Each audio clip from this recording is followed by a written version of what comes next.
What's going on? How's everyone doing? Right, so today I'm going to be talking about the A7S Mark II and what I would like to see with the A7S Mark III.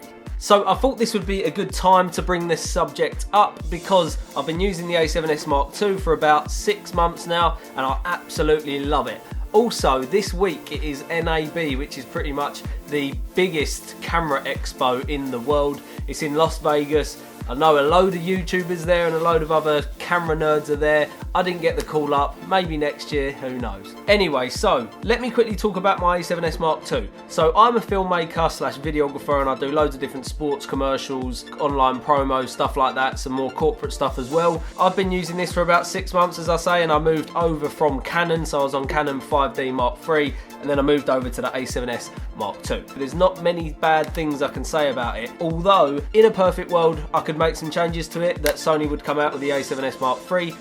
I've got a few little inputs that I'd like to tell you lot and hopefully you lot agree. So yeah, I was expecting Sony to maybe have an announcement, even though there wasn't really that many rumours that they were going to release an A7S Mark III at NAB show, but oh well, I'm going to do my own little NAB show here anyway. So the first improvement that I would like to see on the camera is a better dedicated record button. So as you can see on the A7S Mark II, the record button is absolutely pansy, mate. It's tiny, it's on the edge, and you can hardly touch it, and you can't kind of tell if you've actually pressed it or not, which is really, really annoying. 80% of its users use it for video functions. Come on, Sony, use your head, mate.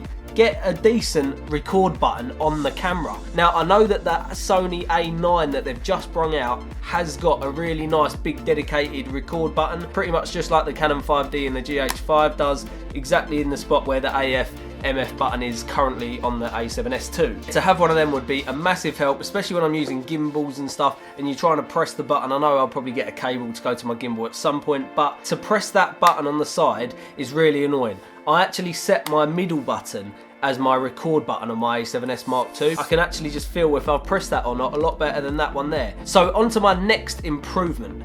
I would love to see a flip out screen on the A7S that actually articulates, that you can actually kind of see in like selfie mode. Not because I stand there taking naughty selfies, I don't do that. But for instance, in a situation like this where I'm shooting this, I'm actually shooting on my RX 100 Mark IV. That has a completely flip out screen, so the screen comes all the way out and I can actually see myself recording now.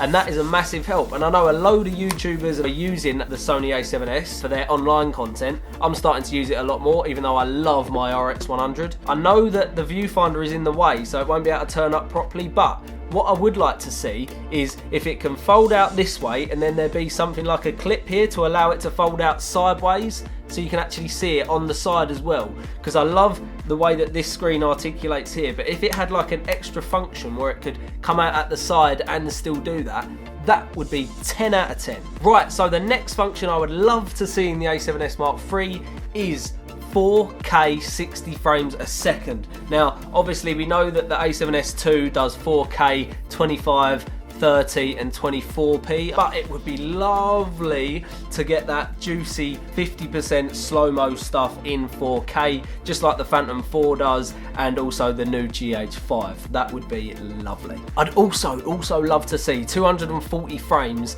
at full HD. That would be 10 out of 10. I'm not sure how possible that is with the processors inside the camera. They're just gonna have to make them faster, quicker. Just evolve, Sony, come on. Now, one of the functions that just does my head in on this camera, or the limitations, which they can just improve with a firmware update, is being able to assign APS-C mode on one of the custom buttons or even in the function menu. Now, it's so annoying that I have to dive deep into the menus to change from full frame mode to APS-C mode, because sometimes I'm using APS-C lenses and I have to punch in, and sometimes I just want to punch in a little bit further anyway, and it takes me about 10 seconds to enter the menu to actually get onto the APS-C mode, come back out and start recording again. It's just a nightmare.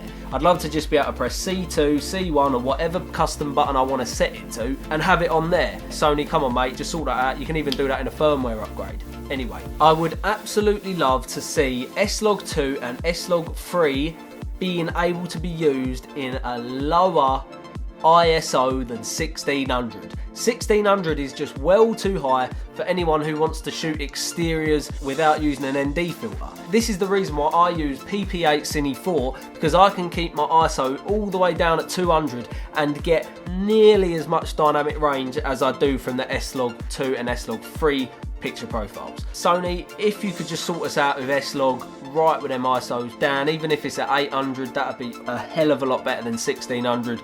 It's a nightmare when you've got to up your ISO all that way and get all that grain and all that dirty noise. I'm not keen on that.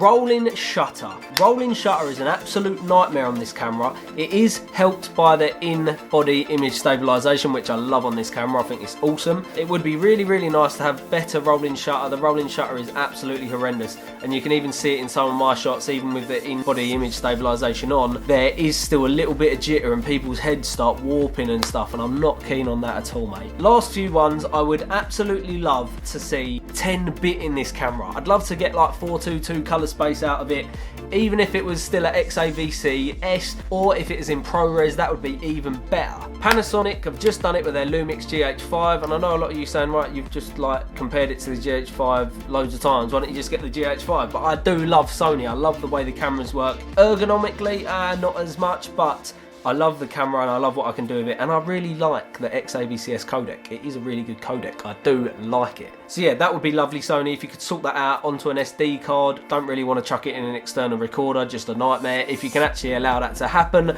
that would be sick. Also, the option to shoot in 100 frames a second, which hopefully it will be 240 frames a second. I would love to be able to see that possible without cropping in 2.2 times. So the crop is absolutely devastating when you're doing 100 frames a second. The image goes from like a 24mm all the way up to like a 70mm, and you're like, well, bloody hell, what can I do now? You can't do anything with it. So yeah, it's no good if you're going to try and get some nice wide shots when you're trying to get some slow motion involved. It just ain't going to happen. So Sony, please stop the crop. It ain't cool. Last one from me, I would love to see 2 card slots in the camera. 2 SD cards would be so good, because then I know I've got 2 versions already before I've even stopped recording the camera. I can chuck it in my laptop and I already know I've got 3 backups once I've already backed it up once onto a hard drive. 2 SD cards, 1 hard drive. We're laughing. I always back up 3 times when I'm on a shoot. I never don't do that. So yeah, that's it from me. I can't really say anything else. I love the A7S Mark II. It's been a wicked camera to me. And yeah, I'm looking forward to shooting with it until the A7S Mark III comes out. If any of you lot want to see any other functions that I haven't said, or you disagree with any of the things that I've said, chuck it in the comments. I'd love to have a little argument with you. That would be lovely. Right, so everyone, I've been doing lives on Sundays now. So on this channel, every Sunday, banging out a live. Come there, check it out. We can talk about cameras and weird stuff that ain't really cool, but is kind of cool now. I think it's cool anyway, but if you don't, no worries. Right, everyone, thanks for watching this one. Later on.